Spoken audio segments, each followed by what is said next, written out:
Well, good viewers and listeners the Anything Goes Horde playlist is available for the next few weeks. The waves are completely random, meaning you could get a pouncer on wave 1, or worse yet, the dreaded all-monkey wave.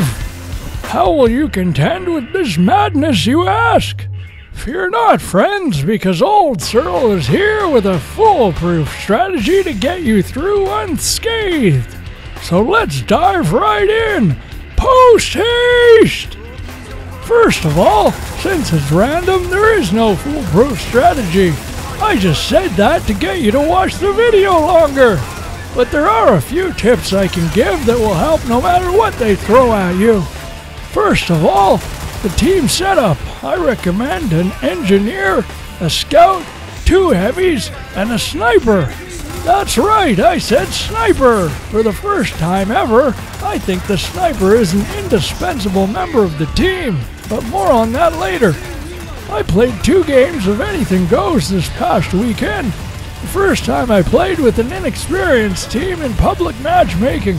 Most of the squad didn't know how to play their roles at all. We had a soldier sniping and a scout on the turret. Turret repaired. Little help here. Get me up.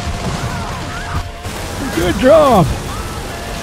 This mode tends to throw a ton of the big guys at you, so you have to play to your class's strengths.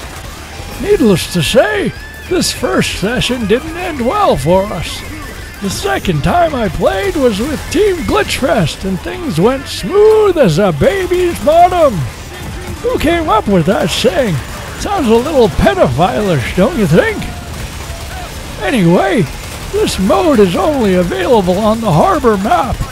It's probably common knowledge by now that the best place to set up is at either spawn point. The first few waves tend to have fewer enemies than usual because the big guys take up most of the enemy's spawn allocation. Speaking of big guys, you'll notice a few carried over from the Heads Down Horde event, namely the Reuter chappies who carry tri-shots or salvos. There are a ton of these guys now, meaning you'll have a huge amount of heavy weaponry laying around. Because of this, have the engineer build a lot of weapons lockers early on. Since the big guns are so plentiful, it's not a bad idea for the engineer to man one when they're not repairing. And on later waves, the scout as well, since it's too dangerous to stray far from the base. Monkeys! I'm going to be talking about the new skill cards from the Rise of the Horde update in my next video. But I have to touch on one now that's a real game changer. The Sniper's Called Shot. It adds up to 50% extra damage to any targets marked by it, and it stacks with other cards like the Heavy's marked damage boost, making it absolutely lethal when paired with a level 4 turret. The bosses melt shockingly fast. Even a late game carrier lasted only a few seconds while marked. This one skill card made Anything Goes a breeze. It even makes the heavily nerfed salvo just as effective as it was before. At one point late in the game, our sniper Pablo had a connection issue and dropped out for a couple of waves. That was when I saw just how effective this skill card really is, as without it, the enemies were far harder to take down and got much closer to overrunning the base. It was Pablo who clued me into the Called Shot in the first place, by the way, so you can thank him for discovering how effective this thing is. A few other tidbits. Because of the nerf to turrets, I found the tri-shot was more effective until you get the Fabricator maxed out.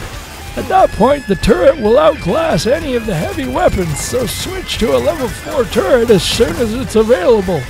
The turret will also help you stay alive in the later waves with its damage reduction factor. That's also a good time for the heavy to buy a second repair tool so he can replenish his own ammo. If you decide to take a soldier in place of a second heavy, make sure that he has the Hammer of Dawn Strike.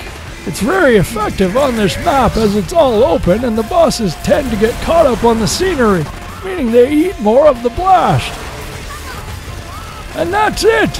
Although you won't know exactly what's coming your way in this mode, I can safely say that as long as you have a competent sniper running cold shot and at least a couple of players with maxed level classes, you won't have too much trouble regardless of what they throw at you. Till next time, stay classy, San Diego!